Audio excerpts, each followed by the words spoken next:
नमस्कार दोस्तों। कहानी शुरू करने से पहले मैं आपको ये बताना चाहती हूँ कि अगर आप मोरल एंड मोटिवेशन कहानी सुनना पसंद करते हैं तो आप मेरे दूसरे चैनल एम्पावर द लाइफ पर आ सकते हैं। आपका वहाँ स्वागत है। द गोल्डन स्टोरीज में आपका स्वागत है। आइए सुनते हैं यशपाल कालरा जी की लिखी कहानी चित्र का शीर्षक। जयराज जाना माना चित्रकार था। वे उस वर्ष अपने चित्रों को प्रकृति और जीवन के यथार्थ से सजीव बना सकने के लिए अप्रैल के आरंभ में ही रानीखेत जा बैठा था। उन महीनों पहाड़ों में वातावरण खूब साफ और आकाश नीला रहता है। रानीखेत से त्रिशूल, पंचचोली और चौखंबा की बर्फानी चोटियां नीले आकाश के नीचे माणिक्य के उज्जवल स्तूपों जैसी जान पड़ती हैं। आकाश की गहरी नीलिमा से कल्पना होती कि गहरा नीला समुद्र ऊपर चढ़कर छत की तरह स्थिर हो गया हो और उसका श्वेत फेन समुद्र के गर्भ से मोतियों और मणियों को समेटकर ढेर का ढेर नीचे पहाड़ों पर आ गिरा हो। जयराज ने इन दृश्यों के कुछ चित्र बनाए, परंतु मन न भरा।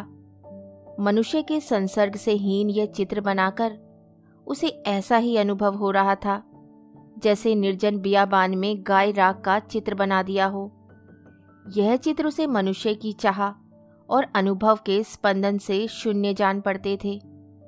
उसने कुछ चित्र पहाड़ों पर पसलियों की तरह फैले हुए खेतों में श्रम करते पहाड़ी किसान स्त्री पुरुषों के बनाए। उसे इन चित्रों से भी संतोष न हुआ। कला की इस असफलता से अपने हृदय में एक हाय हाय का सा शोर अनुभव हो रहा था। वे अपने स्वप्न और चाह की बात प्रकट नहीं कर पा रहा था। जयराज अपने मन की तड़प को प्रकट कर सकने के लिए व्याकुल था।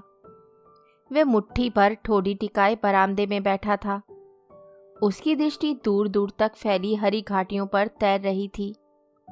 घाटियों के उतार चढ़ाव पर सुनहरी धूप खेल रही थी। गहराइयों में चांदी की रेखा जैसे नदियां कुंडलियां खोल रही थी। दूध के फेन जैसी चोटियां खड़ी थी। कोई लक्ष्य न पाकर उसकी दृष्टि अस्पष्ट विस्तार पर तैर रही थी। उस समय उसकी स्थिर आंखों के छिद्रों के सामने की चढ़ाई पर एक सुंदर सुघड़ युवती को देखने लगी, जो केवल उसकी दृष्टि का लक्ष्य बन सकने के लिए ही उस विस्तार में जहां तहां सभी जगह दिखाई दे रही थी। जयराज ने एक अस्पष्ट सा आश्वासन अनुभव किया। इस अनुभूति को पकड़ पाने के लिए उसने अपनी दृष्टि उस विस्तार से हटा दोनों बाहों को सीने पर बांधकर एक गहरा निश्वास लिया। उसे जान पड़ा जैसे अपार पारावार में बहता निराश व्यक्ति अपनी रक्षा के लिए आने वाले की पुकार सुन ले। उसने अपने मन में स्वीकार किया, यही तो वह चाहता है। कल्पना से सौंदर्य की सृष्टि कर सकने के लिए उसे स्वयं भी जीवन में सौंदर्य का संतोष मिलना चाहिए। बिना फूलों के मधुमक्खी मधु कहाँ से लाए? ऐसी ही मानसिक अवस्था में जयराज को एक पत्र मिला। यह पत्र इलाहाबाद से उसके मित्र एडवोकेट सोमनाथ ने लिखा था। सोमनाथ ने जयराज का परिचय उसकी कला के प्रति अनुराग और आदर के कारण प्राप्त किया था। कुछ अपनापन भी हो गया था। सोम ने अपने उत्कृष्ट कलाकार मित्र के बहुमूल्य समय का कुछ भाग लेने की धृष्टा के लिए क्षमा मांगी और अपनी पत्नी के बारे में लिखा था। इस वर्ष नीता का स्वास्थ्य कुछ स्थिर है। उसे 2 मास पहाड़ पे रखना चाहता हूँ। इलाहाबाद की कड़ी गर्मी में वे बहुत असुविधा अनुभव कर रही है। यदि तुम अपने पड़ोस में ही किसी सस्ते, छोटे परंतु अच्छे मकान का प्रबंध कर सको तो उसे वहां पहुंचा दूं। संभवतः तुमने अलग पूरा बंगला लिया होगा।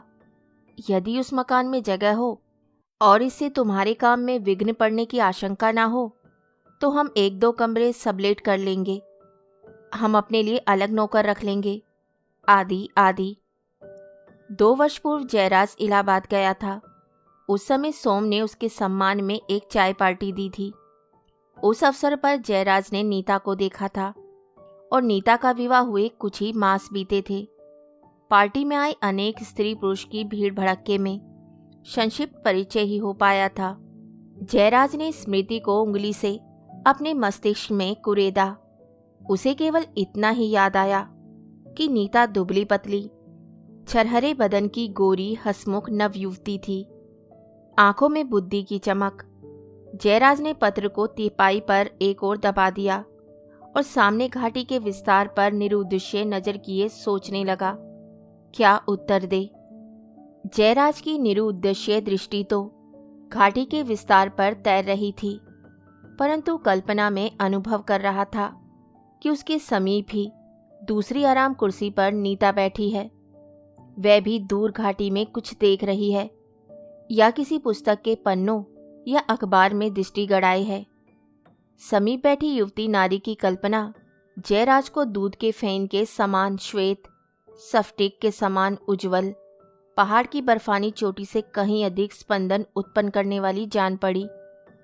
युवती के केशों और शरीर से आती अस्पष्ट सी सुवास वायु के झोंकों के साथ घाटियों से आती बत्ती और शिरीष के फूलों की भीनी गंध से अधिक संतोष दे रही थी। वह अपनी कल्पना में देखने लगा, नीता उसकी आंखों के सामने घाटी की एक पहाड़ी पर चढ़ती जा रही है। कड़े पत्थरों और कंकड़ों के ऊपर नीता की गुलाबी एड़ियां सैंडल में संभली हुई हैं। वह चढ़ाई में साड़ी को हाथ से संभाले है। उसकी पिंडलियां केले के भीतर के डंठल के रंग की हैं। चढ़ाई के श्रम के कारण नीता की सांस चढ़ गई है और प्रत्येक सांस के साथ उसका सीना ऊपर उठाने के कारण कमल की प्रस्फुटोन्मुख कली की तरह अपने आवरण को फाड़ देना चाहता है। कल्पना करने लगा, वह कैनवस के सामने खड़ा चित्र बना रहा है। नीता एक कमरे से निकली है। आहट ले उसके कान में विघ्न ना डालने के लिए पंजों के बल उसके पीछे से होती हुई दूसरे कमरे में चली जा रही है। नीता किसी काम से नौकर को पुकार रही है। उस आवाज से उसके हृदय का साएं साएं करता सूनापन संतोष से बस गया है। जयराज तुरंत कागज और कलम ले उत्तर लिखने बैठा, परंतु ठिठक कर सोचने लगा, वह क्या चाहता है। मित्र की पत्नी नीता से वह क्या चाहेगा। तटस्थता से तर्क कर उसने उत्तर दिया, कुछ भी नहीं। जैसे सूर्य के प्रकाश में हम सूर्य की किरणों को पकड़ लेने की आवश्यकता नहीं समझते, उन किरणों से स्वयं ही हमारी आवश्यकता पूरी हो जाती है, वैसे ही वे अपने जीवन में अनुभव होने वाले सुनसान अंधेरे में नारी की उपस्थिति का प्रकाश चाहता है। जयराज ने संक्षिप्त सा उत्तर लिखा, भीड़ भाड़ से बचने के लिए अलग पूरा ही बंगला लिया है। बहुत सी जगह खाली पड़ी है। सबलेट का कोई सवाल नहीं। पुराना नौकर पास है। यदि नीता जी उस पर देख रेख रखेंगी तो मेरा ही लाभ होगा। जब सुविधा हो उन्हें आकर छोड़ जाओ। पहुंचने की समय की सूचना देना। मोटर स्टैंड पर मिल जाऊंगा। अपनी आंखों के सामने और इतने समीप एक तरुण सुंदरी के होने की आशा में जयराज का मन उत्साह से भर गया। नीता की अस्पष्ट सी याद को जयराज ने कलाकार के सौंदर्य के आदेशों की कल्पना से पूरा कर लिया। वह उसे अपने बरामदे में सामने की घाटी पर सड़क पर अपने साथ चलती हुई दिखाई देने लगी। जयराज ने उसे भिन्न भिन्न रंगों की साड़ियों में, सलवार कमीज के जोड़ों की पंजाबी पोशाक में, मारवाड़ी अंगिया लहंगे में, फूलों से भरी लताओं के कुंज में, चीड़ के पेड़ के तले और देवदारों की शाखाओं की छाया में सब जगह देख लिया। वह नीता के सशरीर सामने आ जाने की उत्कट प्रतीक्षा में व्याकुल होने लगा, वैसे ही जैसे अंधेरे में परेशान व्यक्ति सूर्य के प्रकाश की प्रतीक्षा करता है। लौटती डाक से सोम का उत्तर आया। इस तारीख को नीता के लिए गाड़ी में एक जगह रिजर्व हो गई है। उस दिन हाई कोर्ट में मेरी हाजिरी बहुत आवश्यक है। यहाँ गर्मी अधिक है और बढ़ती ही जा रही है। मैं नीता को और कष्ट नहीं देना चाहता। काठगोदाम तक उसके लिए गाड़ी में जगह सुरक्षित है। उसे बस की भीड़ में ना फंसकर टैक्सी पर जाने के लिए कह दिया है। तुम उसे मोटर स्टैंड पर मिल जाना। तुम हम लोगों के लिए जहाँ सब कुछ कर रहे हो इतना और सही, हम दोनों कृतज्ञ होंगे। जयराज मित्र की सुशिक्षित और सुसंस्कृत पत्नी को परेशानी से बचाने के लिए मोटर स्टैंड पर पहुंचकर उत्सुकता से प्रतीक्षा कर रहा था। काठगोदाम से आने वाली मोटरें पहाड़ी के पीछे से जिस मोड़ से सहसा प्रकट होती थी, उसी ओर जयराज की आंख निरंतर लगी हुई थी। एक टैक्सी दिखाई दी। जयराज आगे बढ़ गया। गाड़ी रुकी। पिछली सीट पर एक महिला अपने शरीर का बोझ संभाल न सकने के कारण कुछ पसरी हुई सी दिखाई दी। चेहरे पर रोग की थकावट का पीलापन और थकावट से फैली हुई निस्तेज आंखों के चारों ओर झाइयों के घेरे थे। जयराज ठिठका। महिला की आंखों में पहचान का भाव और नमस्कार में उसके हाथ उठते देख जयराज को स्वीकार करना पड़ा। मैं जयराज हूँ। महिला ने मुस्कुराने का यत्न किया। मैं नीता हूँ। महिला की वह मुस्कान ऐसी थी जैसे पीड़ा को दबाकर कर्तव्य पूरा किया गया हो। महिला के साधारणतः दुबले हाथ पांवों पर लगभग एक शरीर का बोझ पेट पर बंध जाने के कारण उसे मोटर से उतरने में भी कष्ट हो रहा था।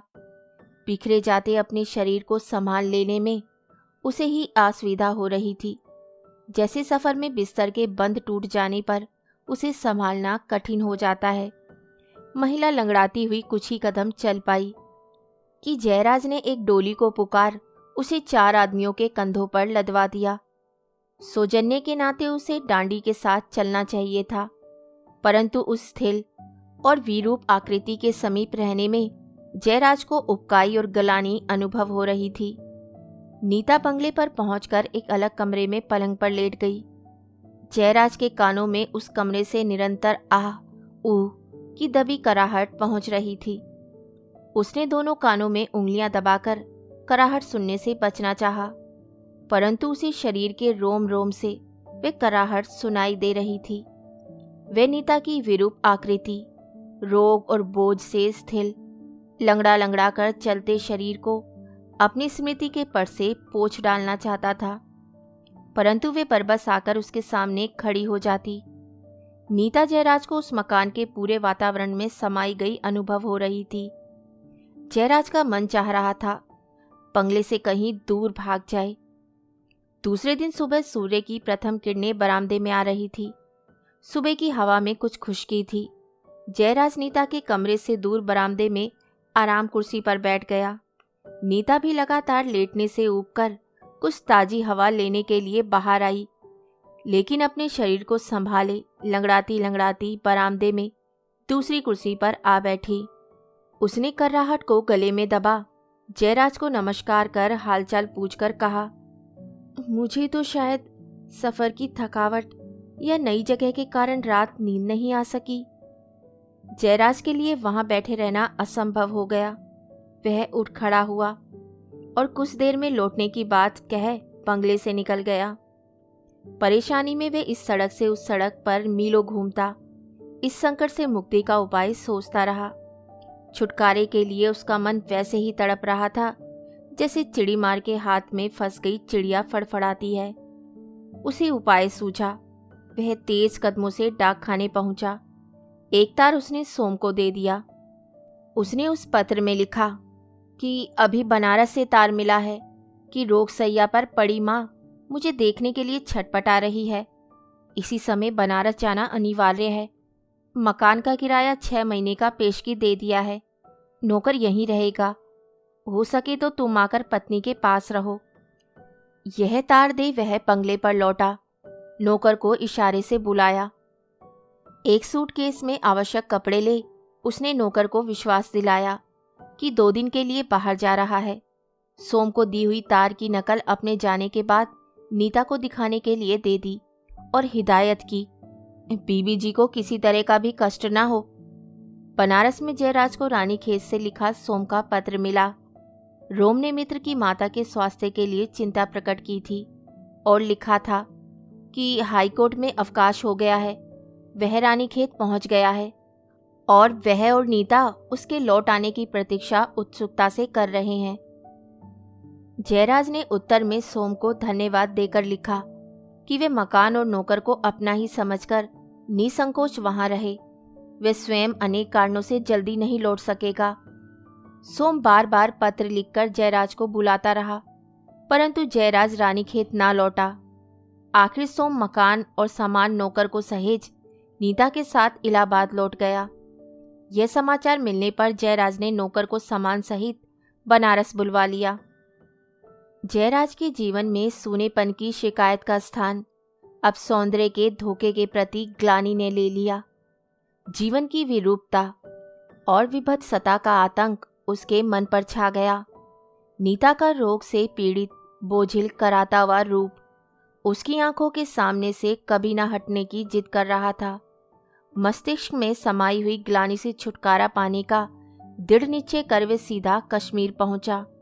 फिर बर्फानी चोटियों के बीच कमल के फूलों से घिरी नीली डल झील में शिकारे पर बैठ उसने सौंदर्य के प्रति अनुराग पैदा करना चाहा।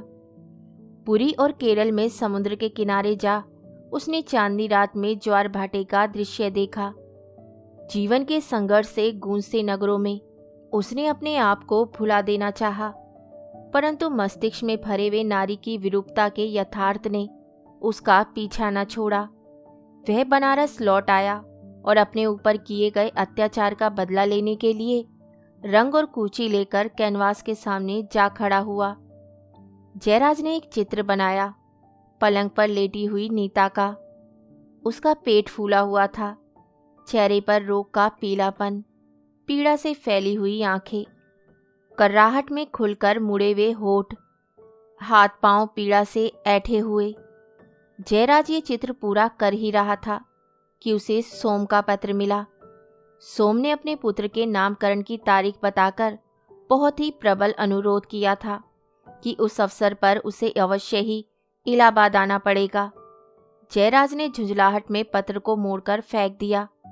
फिर औचित्य के विचार से एक पोस्टकार्ड लिख डाला। धन्यवाद, शुभकामना और बधाई। आता तो जरूर, परंतु इस समय स्वयं मेरी तबीयत ठीक नहीं है। शिशु को आशीर्वाद।